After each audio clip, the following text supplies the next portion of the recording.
Hey, my name is Levi Thomas, and today I will be exploring the concept of social reproduction. To help demonstrate and explain the concept, I will be conducting an expressive drawing class to illustrate social reproduction and its relevance to the Aboriginal community in our white Australian-based society.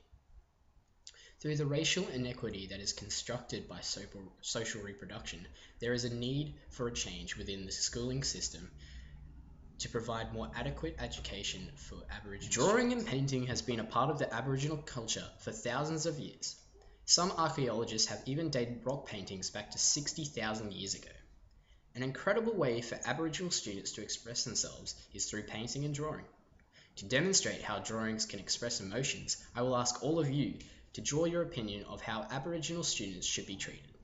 If you are struggling to think of what you could draw, think about the relationships between white and Aboriginal Australians and what that relationship should look like. Sociologist Christopher B. Doob says social reproduction refers to the emphasis on the structures and activities that transmit social inequality from one generation to the next.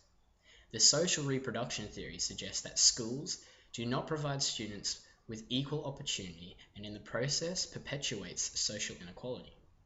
Schools were designed to be a place for students to learn, not a habitat for social inequality. For too long, the Aboriginal community have been inadequately influenced by schools not meeting the Aboriginal community's expectations. This concept of social reproduction is important as it outlines the need for better and more relevant schooling for Aboriginal students.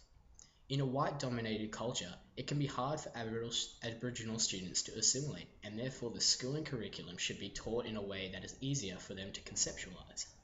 Aboriginal education can be directly linked to two perspectives, those perspectives being psychology and anthropology.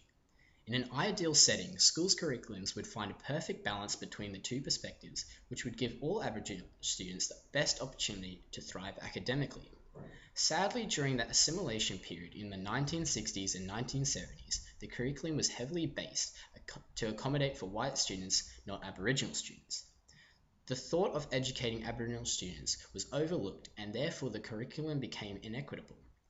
The curriculum has changed since the 1960s and 1970s period, however the changes aren't substantial and many Aboriginal students still find it very difficult to learn in the classroom. The education system often focuses on the interests of the dominant class, and by doing this, it creates a social reproduction of inequality.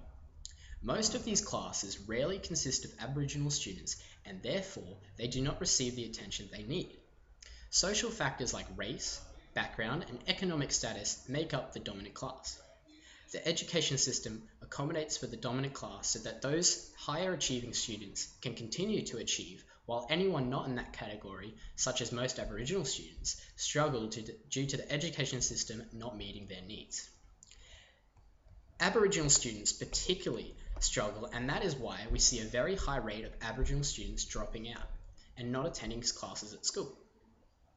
Incorporating something that interests the Aboriginal students could really help them to be more interested and help them learn more effectively. An article from Kara Ship describes Indigenous and non-Indigenous students build stronger relationships when they are reconciling via education and exploring each other's perspectives. Aboriginal students often find it difficult to interact with other students as they are brought up in a much different family background. Often the best way for Aboriginal students to interact with other students, according to Ship, is to bring their culture to the classroom.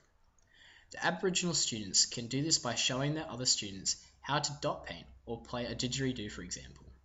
The inclusion of their Aboriginal background will allow the students to practically learn and interact with other students to form relationships whilst learning at the same time. By now, hopefully you all have finished your drawings.